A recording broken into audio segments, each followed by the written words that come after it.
91 races, 0 wins. Then Talladega swallowed 26 cars whole, and when the smoke cleared, a 23-year-old kid climbed out his window, dedicated his win to his late grandmother, and got a surprise phone call that made the entire NASCAR world stop. This is the full story. It was Sunday, April 26, 2026, race 10 of the 2026 NASCAR Cup Series season, the Jack Links 500 at Talladega Superspeedway. 2.66 miles of the most unpredictable racetrack on the planet. And from the very beginning, this day had a different energy. Qualifying had been rained out on Saturday, which meant Tyler Reddick, the 2026 championship leader with 5 wins already, lined up on pole by the rulebook. Kyle Larson started second. NASCAR had also adjusted the stage lengths heading into this race, with the explicit goal of cleaning up the superspeedway product and reducing the fuel mileage chess match that fans had grown frustrated with. There was a promise in the air that this Talladega might finally look more like pure racing.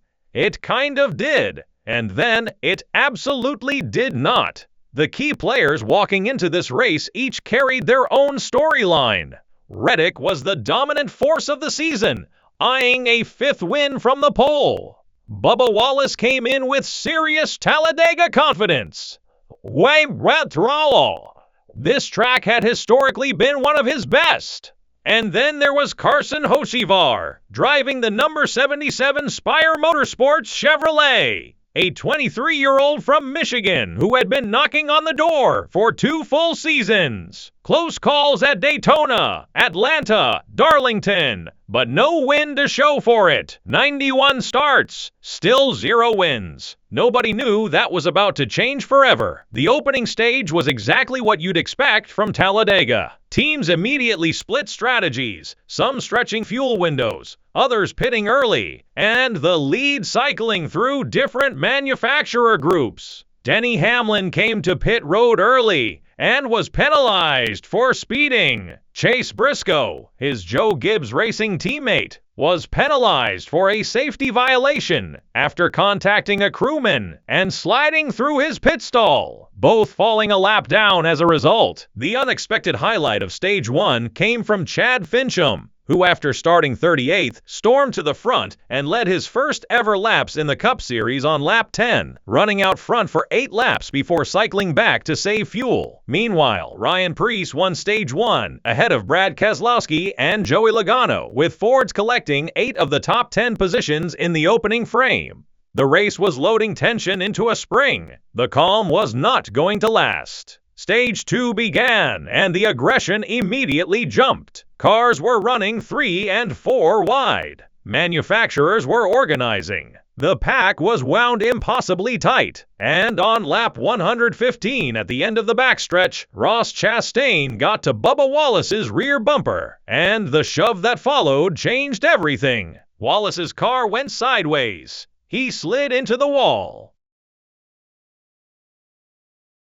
Cole Custer got collected, and then the rest of the field drove straight into a wall of smoke and wrecked race cars. 26 cars were involved in the crash, one of the biggest pileups in NASCAR history. For context, the all-time record still belongs to a 2002 Busch Series race, also at Talladega, where 31 cars were collected. Sunday came close. A 10-minute red flag was called to clean up the carnage. When the smoke settled, the list of drivers whose days were either over or severely damaged read like a who's who of the sport. Ryan Blaney, Joey Logano, Kyle Larson, William Byron, Bubba Wallace, Ty Gibbs, Cole Custer, gone or compromised. Even Tyler Reddick, the championship leader, suffered damage in the incident, though he managed to fight back and finish 14th. Wallace, who had led the race on 3 separate occasions before the crash, kept his composure afterward.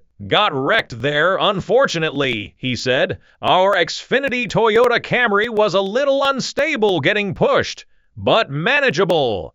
Maybe that hard of a hit was too much, so unfortunately, we wiped out a bunch of cars. Got to debrief, got to be better." Blaney was equally measured, though visibly frustrated. "I feel like we all just got pinballing off each other there. It's not like there's any blame on anybody. It's what this thing is. We see each other. We all just kind of get bumping and banging, and one guy eventually gets turned. With the car being as unstable as it is, it definitely stinks to be out early." Logano was more direct. "You've got round bumpers on these things, the cars are unstable, and once everyone starts pushing and racing aggressively, it's going to happen. Half the field gone in under 3 seconds. Ty Gibbs later hit the wall for a second time after cutting a tire from earlier crash damage, taking out Michael McDowell in the process. Ross Chastain still went on to win Stage 2, but the race had fundamentally transformed. What started as a 40-car battle was now a survival contest, with track position meaning everything. And one driver, someone who had been in that same big crash, was perfectly built for exactly that moment. Hocevar's run to glory. Carson Hocevar's number 77 Chevrolet was among the 26 cars collected in the lap 115 wreck, but he escaped with minimal damage. After a pit stop, Hocevar began methodically working his way forward, and over the next 30 laps, he drove straight to the front of the field. He led 19 of the final 37 laps in the 188-lap race. 3 late restarts came and went. He held the field off every single time. With 7 laps remaining, a caution flew when Ricky Stenhouse Jr. made contact with Hocevar, sending Hocevar into Eric Jones, whose number 43 Toyota spun multiple times through pit entry before getting stuck in the infield grass. On the restart, Hocevar got exactly what he needed: clean air at the front and help from behind. Chris Buescher of RFK Racing was right there with him.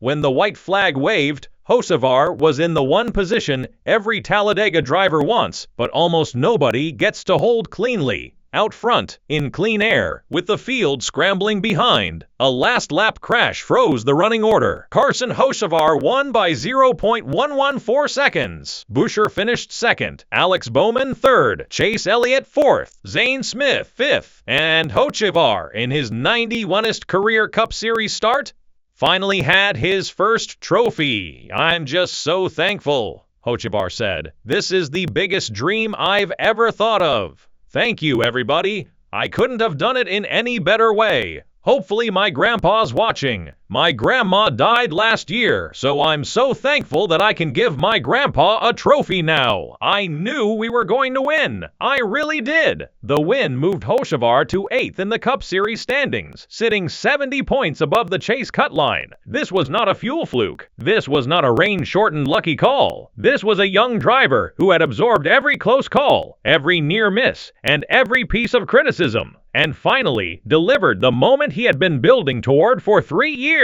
What happened next instantly became one of the most viral moments in recent NASCAR history. As Hocevar crossed the finish line, he didn't simply pull to the start-finish line and wave. Instead, he climbed halfway out of the number 77 Chevrolet, sitting on the window ledge, left arm steering, right arm pumping in the air, foot still on the gas, and rolled down the front stretch, soaking in the roar of the Talladega crowd. Then he hit the wall. At low speed, the car bumped the outside barrier, and without missing a beat, Hocevar pressed the gas and lit up the tires. A burnout right in front of the grandstands. The crowd erupted.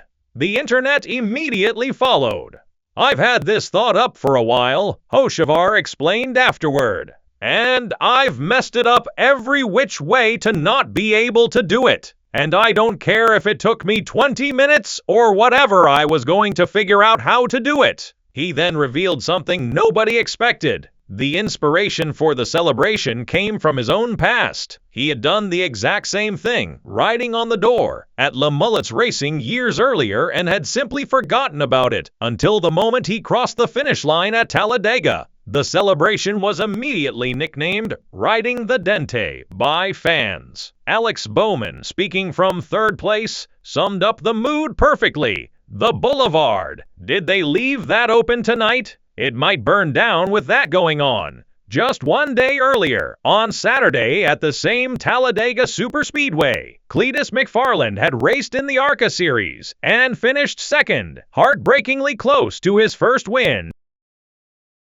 And it was Carson Hocevar who ran straight to Cleetus after that race to congratulate him. 24 hours later, the roles reversed in the most unexpected way. Hocevar was still in his post-race press conference when the media session was interrupted. A caller had been patched in. It was Cleetus. "Brother, it's Clee. I'm so proud of you, buddy. I'm so proud of you." Hocevar responded immediately. "Thank you, brother. I appreciate it, dude." Cleetus continued. "Dude, you drive that thing to the front every weekend. I knew it was coming. I knew you were going to do it. You drove your tail off. Great job. We're all so proud of you, man." Hocevar fired right back. "I really appreciate it, Clee. I hope you were jumping on the wall or wherever the hell you were.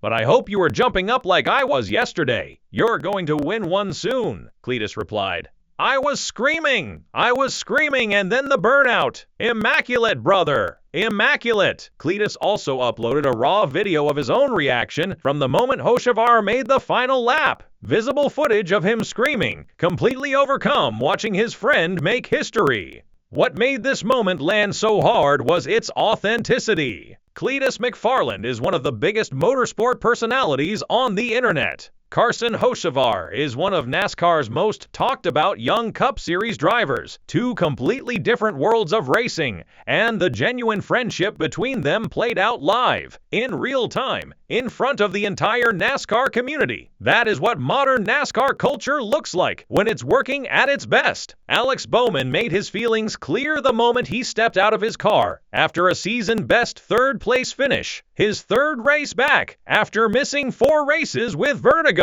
Honestly, to be blunt, it just feels good to get out of here without crashing. He deserves it for sure, and this is a perfect place for him to get it. Spire Motorsports co-owner Jeff Dickerson made it clear this win felt different from the team's previous rain-shortened Daytona victory. He stated directly that this one was settled on the racetrack, and followed it with a simple message: "We're not done." On the losing side, Toyota recorded its first race of 2026 without a single car finishing inside the top 10, a notable break from 2 months of dominance. Christopher Bell was caught in the last lap crash in the Tri-Oval. Reddick, despite fighting through 2 separate incidents, was the highest Toyota finisher in 14th. Denny Hamlin spent most of the race a lap down after his early pit road penalty. Joey Logano finished 39th and now sits 15th in the standings, just 12 points above the cut line. 4 of his next 5 races come on traditional ovals longer than a mile, exactly the track type where his number 22 team has struggled most this season. The broader driver conversation after Talladega was pointed.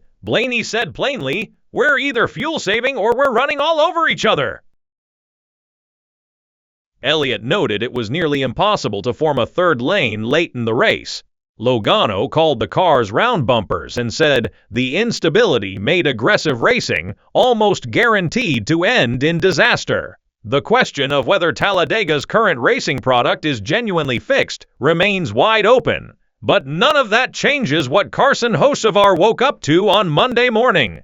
He posted on social media, "Just woke up. Tears in my eyes watching the footage and edits and reactions. Genuinely unbelievable. So thankful that this feeling is exactly what I dreamt it would feel like. Thank you, everyone. 91 starts, 1 win, 1 grandmother watching from somewhere, and 1 phone call nobody expected." Reddick maintains a 110-point lead over Hamlin in the standings, heading to Texas Motor Speedway for the Worth 400 on May 3rd, airing on FS1 at 3:30 p.m. ET, where defending race winner Joey Logano will be desperate to turn his season around. But the story leaving Talladega belongs entirely to one person. Carson Hocevar is no longer the driver who almost wins. He is a NASCAR Cup Series race winner, and he did it at one of the hardest, wildest, most pressure-filled tracks in the sport. This is how legends begin. If you're watching this and you've followed Hocevar through every near miss, every crash, every piece of criticism, drop a comment right now. Was Talladega 2026 the moment Carson Hocevar truly arrived? And which was better, the win or the Cleetus call?